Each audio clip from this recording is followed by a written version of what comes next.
CPI Narayana తిరుపతిలో మీడియాతో మాట్లాడుతున్నారు. ఇప్పుడు ఆ లైవ్ చూద్దాం. అదే మామూలు వాళ్ళకి ఏం తగ్గల. జిఎస్టీలో ఉన్నటువంటి పనులు కూడా పేదవాళ్ళకు ఉపయోగించేటువంటి అన్నీ పెంచేశారు. దీన్ని బట్టి కార్పొరేట్ రంగానికి అందరం ఎక్కించి వాళ్ళని పెద్దపేట వేసి రేపు రాబోయే ఎన్నికల్లో వాళ్ళు ఫైనాన్స్కి ఉపయోగపడే పద్ధతుల్లో బడ్జెట్ రూపొందించారు. ఇంకోటి కానే కాదు, ఇది పచ్చి దగా మోసం. ఏమంటారే, నేతి బీరకాయలు నెయ్యంత వాస్తవం. నిర్మలా సీతారామన్ గారు ప్రకటించినటువంటి బడ్జెట్ కూడా అంతే అబద్ధం ఉందని చెప్పేసి అర్థమైపోయింది. దీంతోపాటు మొన్న ప్రెసిడెంట్లో ఇచ్చిన ఉపన్యాసంలో కానీ ఈరోజు నిర్మలా సీతారామన్ ఇచ్చినటువంటి ఆర్థిక రిపోర్ట్లు కానీ వాళ్ళు అయోధ్య రామాలయాన్ని ప్రస్తావిస్తూ ఉన్నారు.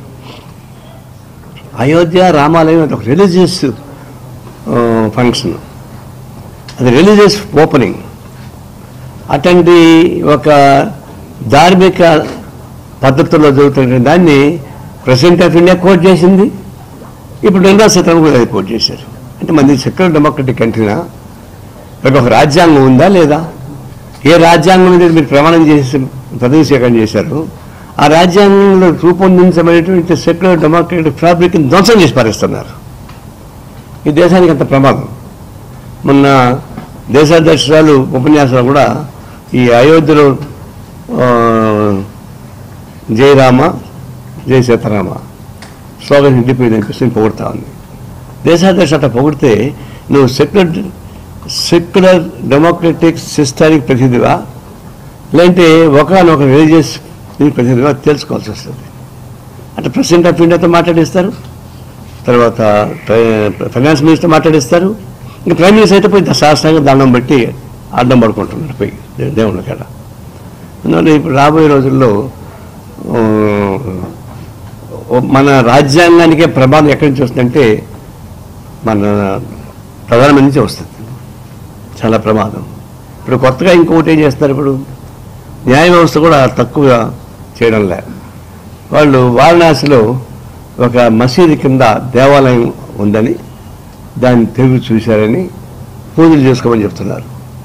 అంటే పునాదులు మొత్తం కదిలిస్తారు. ఇంకా ఈ భారతదేశంలో ఉన్నటువంటి ప్రతి ధార్మిక సంస్థలు, అది ముస్లిం మతం కావచ్చు, క్రిస్టియన్ కావచ్చు, హిందువు కావచ్చు, అవి తోకుంటూ పోవడం మొదలు పెడితే ఇక ఈ తోకుంటూ పోయే పునాది ఎక్కడ దాకా పార్లమెంటరీ పునాదులతో వేస్తారు. ఇంకా ఒకప్పుడు సైక్లోన్ వచ్చినప్పుడు మొత్తం ప్రకృతి వైపరీత్యంలో ఊళ్ళో మునిగిపోయినాయి, గుళ్ళు మునిగిపోయినాయి. అది మళ్ళీ కొత్తగా టౌన్స్ వచ్చినాయి, అనేక జరిగాయి.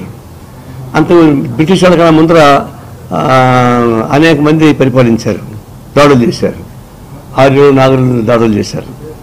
ఇవన్నీ తోకుండా పోతే మనం ముందుకు ఎప్పుడు పోతాం?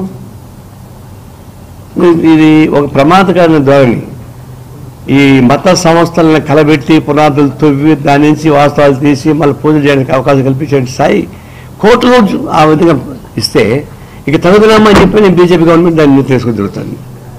ఇప్పుడు వాళ్ళు ఏమంటారు, ఇప్పుడు అయోధ్య అయిపోయింది, ఇంక మధుర వారణాసి ఇప్పుడు కోర్టు చెప్పింది అని రాబోయే రోజుల్లో ఈ భారతదేశంలో మత కళలను సృష్టించి దాన్ని ఒక శ్మశాన వాటికగా చేసి ఆ శ్మశాన వాటికలో బొగ్గులు ఏరుకోవడానికి బీజేపీ ప్రయత్నిస్తూ ఉంది, అది ఓట్లు ఏరుకోవడానికి ప్రయత్నిస్తూ ఉంది. దీన్ని మేము తీవ్రంగా